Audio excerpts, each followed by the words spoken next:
Okay, good afternoon, everyone. Thank you so much for being here today. Today we'll be hosting another press briefing to discuss any updates regarding the search and rescue case for the submersible Titan that's located approximately 900 nautical miles offshore in the vicinity of the wreck of the Titanic. Today we will have speaking Captain Frederick, response coordinator of the 1st Coast Guard District. He'll be giving a brief statement followed by about 10 minutes for questions and answers. Thank you so much again. Let me please introduce Captain Frederick.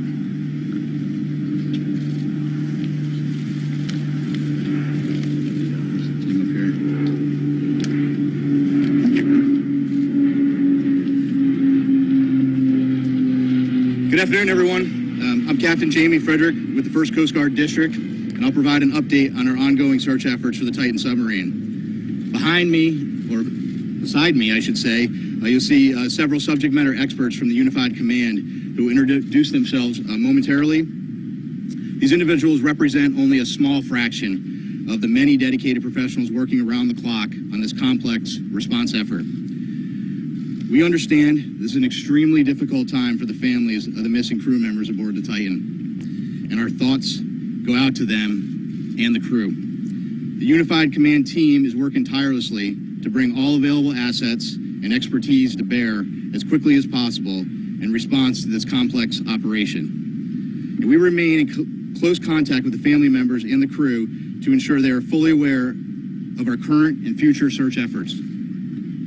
Additionally, we have been in close contact with the British and French Consulates General to ensure that they are fully appraised of our efforts, and we are ensuring that their concerns are being addressed.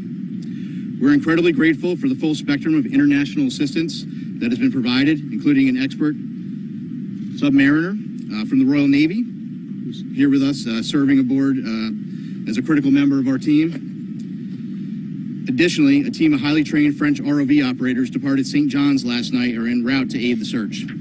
Moreover, our Canadian partners have been providing critical leadership and significant response capabilities since the beginning of our efforts. Again, this is an incredibly complex search operation requiring both surface and subsurface elements, and our unified approach is critical. The location of the search, 900 miles east of Cape Cod and 400 miles southeast of St. John's, makes it exceptionally difficult to mobilize large amounts of equipment quickly. In spite of those challenges, we've been able to provide continuous air and surface search assets, as well as additional ROV capability to search below the surface. We currently have 5 surface assets searching for the Titan, and we expect 10 total surface assets to search in the next 24 to 48 hours. There are 2 ROVs actively searching, and several more are en route and will arrive by tomorrow morning. We've received incredible support with aviation assets from our Coast Guard Air Station in Elizabeth City, the Air National Guard, and Canadian Armed Forces. Today there are 2 back-to-back P3 flights.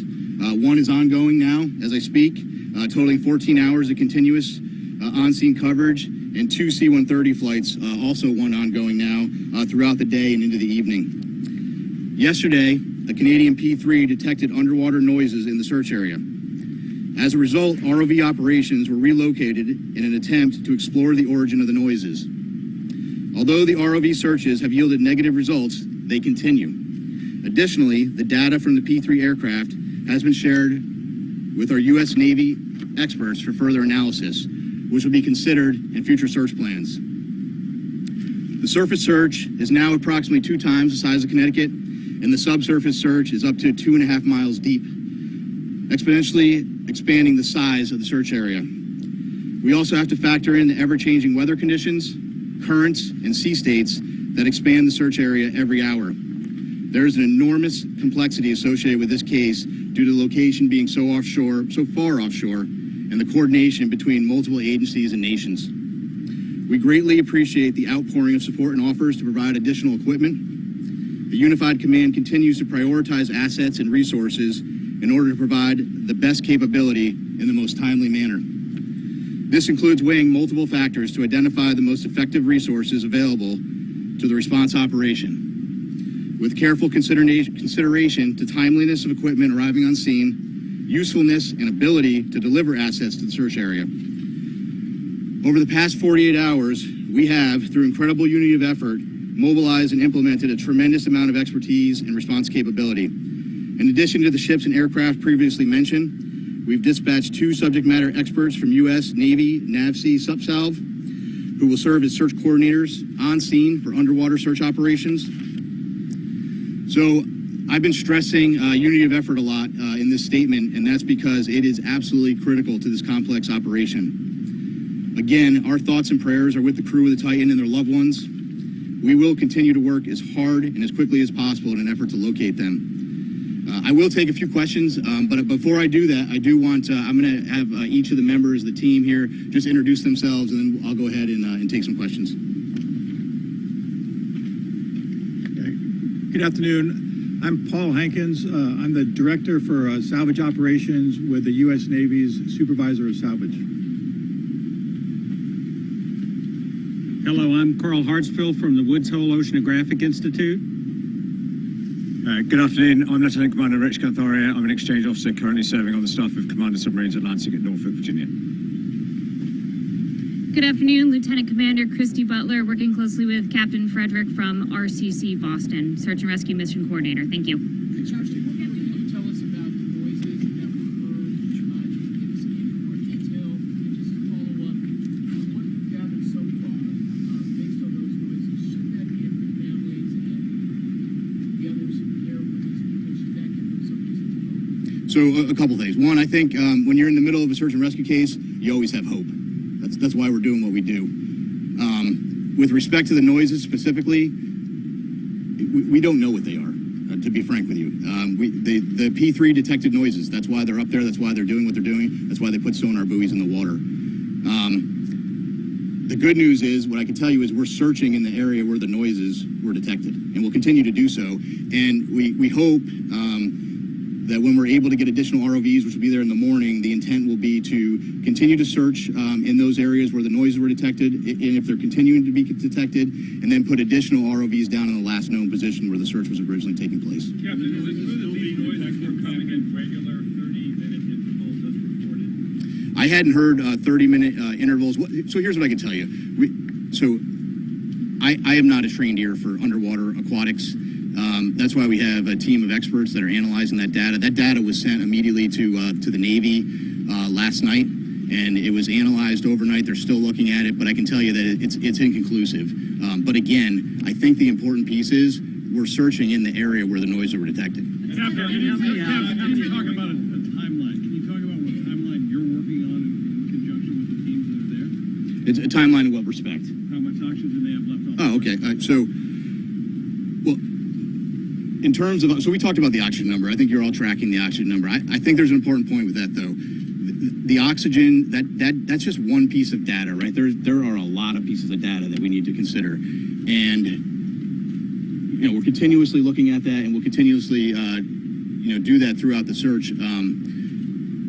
But that's not the only thing that's important, right? And right now, our efforts are solely focused on the search. That certainly is a dialogue that's happening.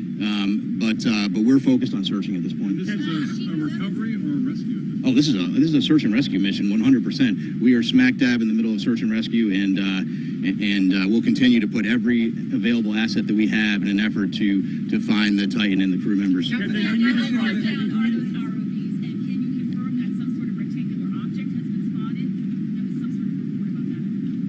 So, a couple things. So the ROVs, each ROV brings different capability. The ROVs that are diving today, what's the depth on the 4,000 meters. 4,000 meters. And some additional ROVs that'll be arriving tomorrow have additional depth capability. With respect to an object, so yesterday one of the aircraft did see an object. I will tell you this: in search and rescue missions, when aircraft are flying continuously, there is stuff out in the ocean that is floating. We went back, we looked at it. It wasn't. We didn't determine it to be debris. We don't think it correlates with the case, and it is not uncommon at all during an active search to see things, and then we go and look at them. So. Just apart from BBC News, when were these noises first heard? How long did they persist for? And if I could also ask, do you have any information in terms of food and water that then might have on the site? Yeah. So the So several P3 flights have heard the noises as yesterday, and we put assets there. We relocated assets immediately.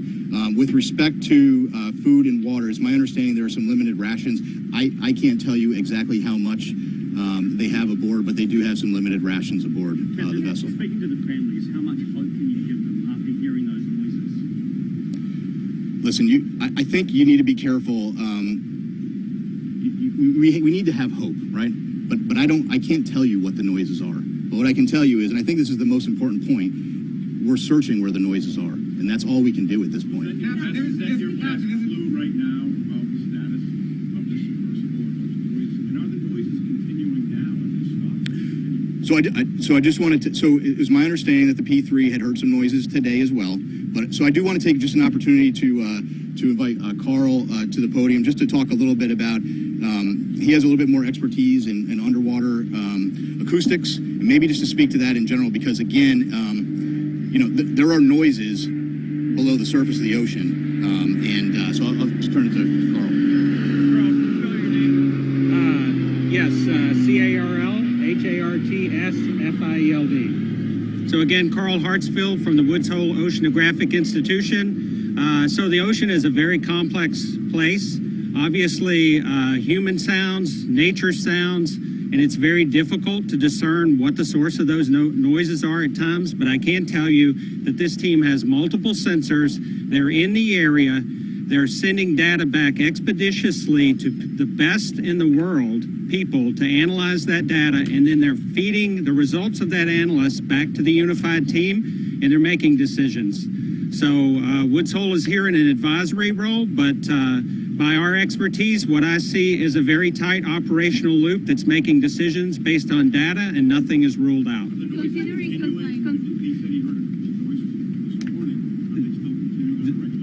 There have been multiple reports of noises, and every one of those noises is being analyzed, tracked, looked for patterns, and reported upon. Can you describe what the noise sounds like that they're hearing?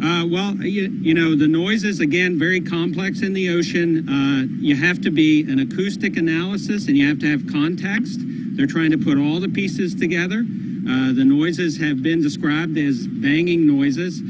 But again, they have to put the whole picture together in context, and they have to eliminate potential man-made sources other than the Titan. Considering how many days passed? Ship in the ocean? Is it possible a ship in the ocean or even some mammals out there could mimic that kind of sound? So I can tell you from my experience with acoustics that there are sounds by biologics that sound man-made to the untrained ear, but I can assure you that the people listening to these tapes are trained.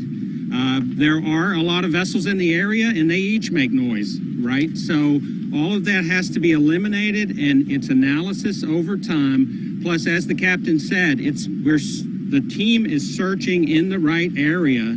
So if you continue to do the analysis, look for different patterns, and search in the right area, you're doing the best you possibly can do with the best people on the case.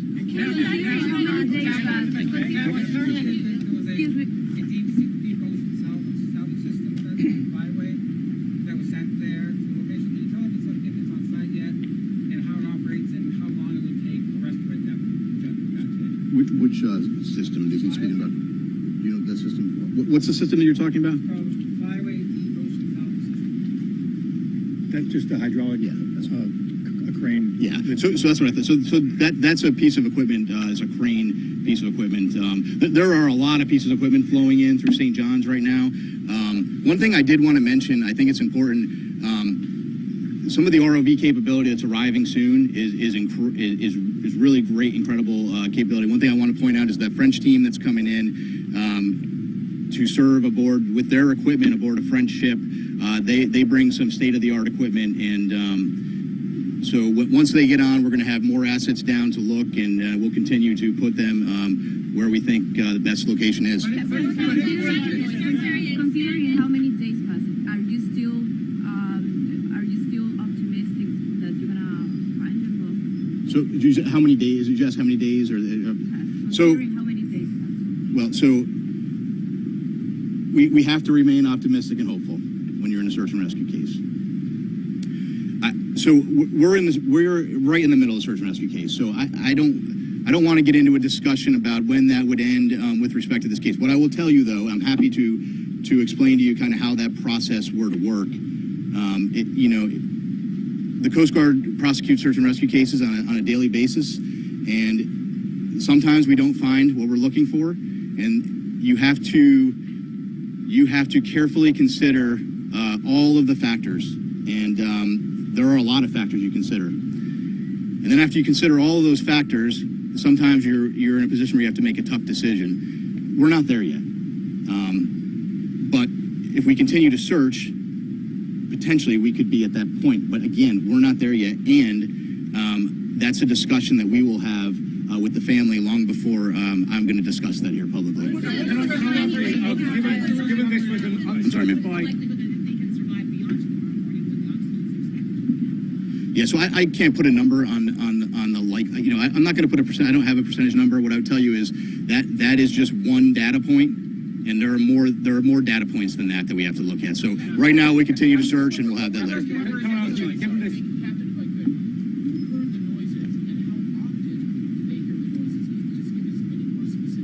Sure. So the report. So the noises were heard by a Canadian P3, and that was this morning and some yesterday. I don't know specifically over that 30-minute intervals, but again, I really think the important point to that is we're in the air, we're searching there. We moved assets and we're searching there, and we'll continue to do so. Go ahead.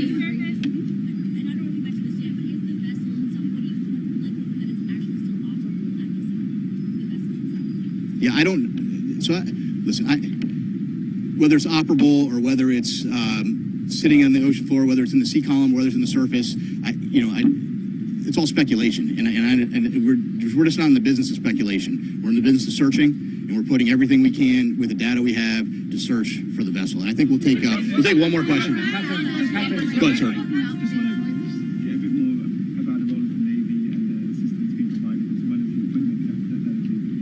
Yeah, so we asked for some additional subsurface support, and we got that through the Navy, through a liaison officer. He's just one of many team members, and we're greatly appreciative of the British government and all the support they've given us. Can we expect a daily update now on this?